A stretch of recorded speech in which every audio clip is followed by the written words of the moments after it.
चुनावों में ओपीएस सबसे बड़ा मुद्दा है। कांग्रेस शासित राज्यों में इसे लागू कर दिया गया है, जबकि हिमाचल में कांग्रेस ने इसे सरकार बनने पर पहली कैबिनेट में लागू करने की घोषणा कर दी है। दूसरी तरफ बीजेपी इसे मात्र घोषणा बता रही है। राजस्थान के सीएम अशोक गहलोत ने शिमला में कहा कि देश में हालत गंभीर है, लोकतंत्र खतरे में है। उन्होंने कहा कि राहुल गांधी भारत जोड़ो यात्रा कर आसमान छू रही महंगाई, बेरोजगारी और लोकतंत्र का संदेश जनता में दे रहे हैं। देश में तनाव, हिंसा के खिलाफ यह यात्रा है। बीजेपी इससे विचलित हो रही है। देश में स्वायत्त संस्थाएं ईडी, सीबीआई दबाव में काम कर रही है। कांग्रेस को चंदा देने वालों की पहले लिस्ट बनती है, फिर छापे पड़ते हैं। बीजेपी का देश में विपक्ष की सरकारों को तोड़ने के लिए बजट होता है। ओपीएस हिमाचल में सबसे बड़ा मुद्दा है। राजस्थान में कर्मचारियों ने कोई मांग नहीं की थी, बावजूद इसके ये लागू की गई। मोदी अगर देश में ओपीएस नहीं लागू करते हैं तो इतिहास बन जाएगा। ओपीएस मानवीय दृष्टिकोण से जरूरी है। कर्मचारियों के विरोध से बचने के लिए हिमाचल में कमेटी बनाई गई है। बीजेपी ओपीएस को लेकर झूठा प्रचार कर रही है। राजस्थान सरकार ने इसे लागू किया है। चुनाव जीतने के लिए झूठ का सहारा लेना दुर्भाग्यपूर्ण है। स्वतंत्रता के बाद देश में सुई तक नहीं बनती थी, इसके बाद विकास हुआ, ओपीएस लागू हुई। इसका कोई फर्क वित्तीय प्रबंध पर नहीं पड़ा। इसके लिए नेता और नीति की जरूरत है। आप पार्टी पर निशाना साधते हुए गहलोत ने कहा कि केजरीवाल को हिमाचल ने भगा दिया, दिल्ली हमारे जिले के बराबर है।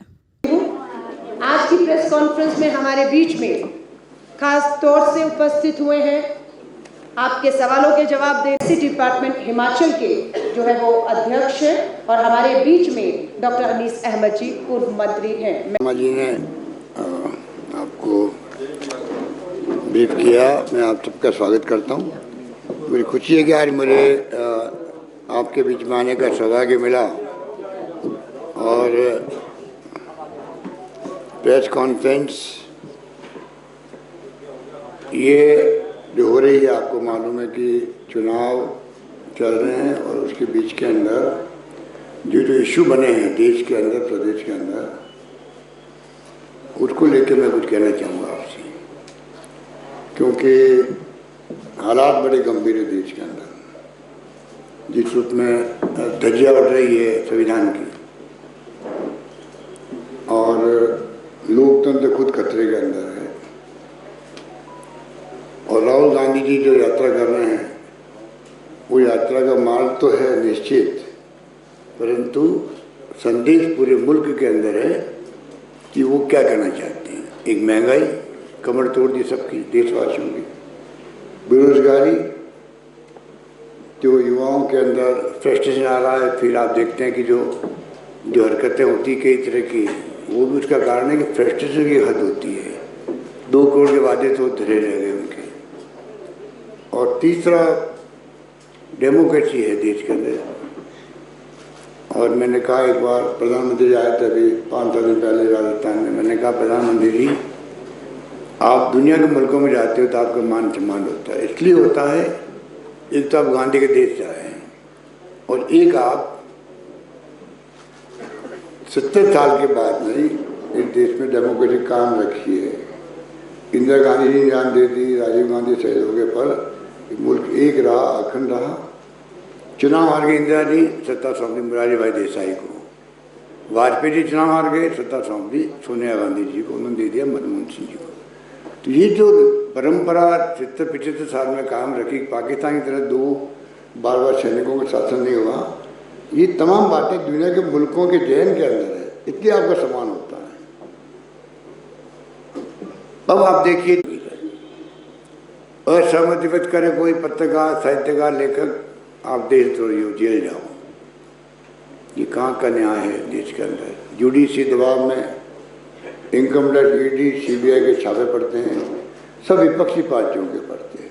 और चुनाव के पहले रेखी होती है कौन कौन इमदाद करेंगे कांग्रेस की, कौन कौन चंदा दे सकते हैं कांग्रेस को।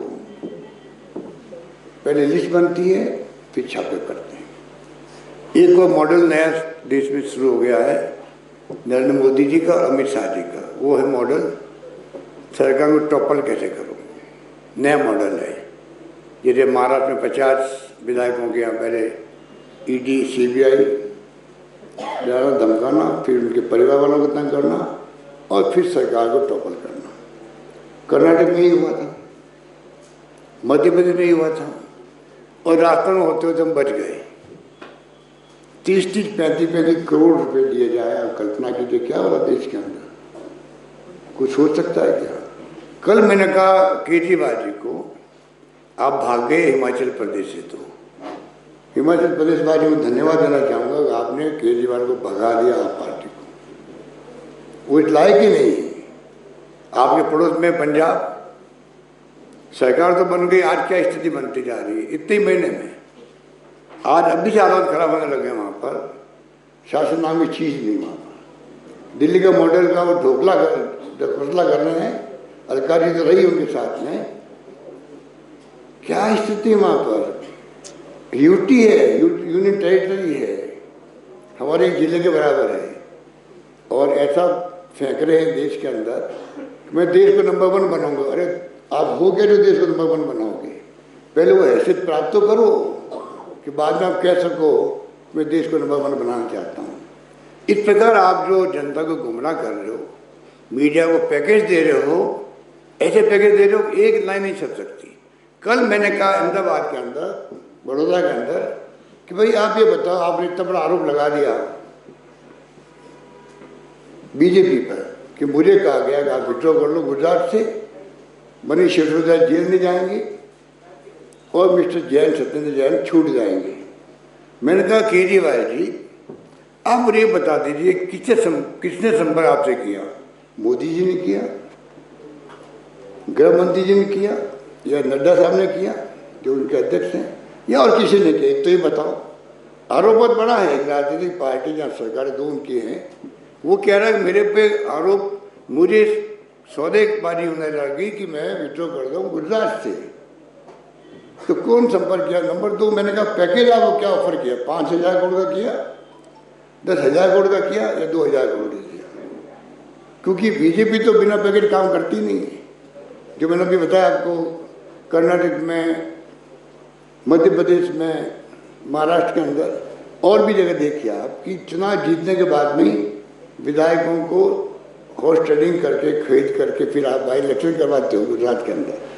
तो हालात इस प्रकार के देश के अंदर। एक तो मैं ये कहना चाहता था कि संविधान जो आपके सामने है, और आज देश को गर्व होना चाहिए कि हम पिछले साल अब अमृत महोत्सव मना रहे हैं। पूछो मोदी जी को, बिना पंडित नेहरू के अमृत महोत्सव मना सकता है कोई? जिसने 10-12 साल से जेलों में बिताए हैं, त्याग बलिदान और कुर्बानी की है कांग्रेस नेताओं ने, गांधी जी के सानिध्य में, नेहरू जी हो या सरदार पटेल हो, मौलाना अबुल कलाम आज़ाद हो, अम्बेडकर साहब ने संविधान बनाया, बड़ी बड़ी हस्तियाँ दूर जमाना है। आप सबको बुला रहे हो, इतिहास को तोड़ मरोड़ रहे हो नई पीढ़ी के लिए, तो नई पीढ़ी आपको कौन याद करेगी? वो जब संभाल के देश को, तो आपके इतिहास को कौन याद करेगा? ये समझ नहीं रहे लोग। तो स्थिति बड़ी गंभीर है देश के अंदर, इसलिए आज देश में माहौल अलग तरह का बन गया। राहुल गांधी की जो यात्रा हो रही है, महंगाई, बेरोजगारी, और नंबर 3 यही जो मैं आपको सब बातें बता रहा था अभी, ये जो माहौल बन गया देश में तनाव का, हिंसा का, उसके अगेंस्ट में यात्रा हो रही है। वो कहते हैं प्यार से, मोहब्बत से, भाईचारे से और सद्भावना से देश चले, हिंसा नहीं हो। मैं प्रधानमंत्री जी को बार बार आग्रह करता हूँ 3-4 महीने से, आप क्यों नहीं आगे आके अपील कर दो देशवासियों को कि आप प्रेम से रहो, भाईचारे से रहो, प्यार से रहो, और मैं किसी कीमत पर हिंसा बर्दाश्त नहीं करूँगा। आज तक नहीं बोलते वो, कुछ लोगों और हौसले बढ़ते हैं। इन स्थितियों में देश चल रहा है। तो राहुल गांधी का जो मेन मकसद है कि हमारी कोई दुश्मनी किसी से नहीं है, पार्टियों से। हमारी लड़ाई विचारधारा की है, नीतियों की है, कार्यक्रमों की है। सब पार्टी अपनी अपनी बात कहे, और माई बाप जनता होती है, वो फैसला करेगी किसको क्या बैठाना, किसको घर भेजना है। तो ये 3 पॉइंट लेके राहुल गांधी निकल पड़े हैं, और आप देख रहे हो कि रेस्पॉन्स पूरे मुल्क में मिल रहा है। उससे बीजेपी विचलित हो गई है, बेचैन हो गई है, और बेचैनी के अंदर वो लोग आरोप लगाते रहे पहले तो, आपका ट्विटर हैंडल बंद करवा दिया, ये कोर्ट में भी चले गए। तो ये तमाम बातें वो आपके सामने हैं। और करो, मनन तो करो कि एक स्टेट गवर्नमेंट ने लागू की है, छत्तीसगढ़ ने लागू कर दी, पंजाब ने लागू की है, झारखंड ने लागू करी है, और आपके राज्य ने यहाँ पर 3 राज्य आपके हैं, उन्होंने जो है अभी कमेटी बनाई है, जिसमें आप हिमाचल भी है, मध्य प्रदेश और महाराष्ट्र, ना मेरे ख्याल से 3 राज्य हैं जिसने कमेटी बनाई है, उसमें आपका हिमाचल प्रदेश भी है, कि वो कमेटी बनी खाली जो विरोध हो रहा भयंकर आसाम, केरला और हिमाचल प्रदेश में 3 राज्यों ने बने कमेटियां बनाई है, सिर्फ इसलिए कर्मचारियों के विरोध से बचने के लिए बनाई है आपने, उनको बुलावे में भ्रम में रखने के लिए बनाई है। आप नीति और नीयत साफ होती तो आप कमेटी बनाने के बजाय आप घोषणा कर देते कि हम ओपी लागू करेंगे। ये मेरा मानना है। सिक्योरिटी का मामला है मेन बात में जो कहना चाहता हूँ, मानवीय दृष्टिकोण मैंने कह दिया आपको। अभी हमने 238 लोगों को लाभ भी दे दिया। ये जो आपके मुख्यमंत्री झूठ बोल रहे हैं, मैंने वहाँ से मेरा ट्वीट भी किया था मेरे ख्याल से, जिसने कहा नहीं राजस्थान की सरकार ने खाली घोषणा करी, लागू नहीं किया है। आज रविशंकर प्रसाद सिंह जी मैंने सुना सुबह आए थे, उन्होंने ही बात कही है। अभी मुझे एयरपोर्ट पर किसी ने कहा, मुझे बहुत दुख होता है, झूठ बोलने की भी हद होती है। मतलब इतने केंद्रीय मंत्री रहे हुए मुख्यमंत्री हैं, आप झूठ क्यों बोलते हो? आपको भी हम विचार करेंगे, कमेटी बनाएंगे, आप क्या अलग बात, हमें कोई ऑब्जेक्शन नहीं। आप कहते हो राजस्थान गवर्नमेंट ने खाली घोषणा करी है, लागू नहीं किया। मैं कहता हूँ लागू भी कर दिया, और जो लोग आते हैं, जैसे कोई विधवा औरत आ गई या जो कंपटीशन अकाउंट पे नौकरी मिल गई किसी को, इस तरह की नौकरी मिलती है, वो रिटायर जल्दी हो जाते हैं।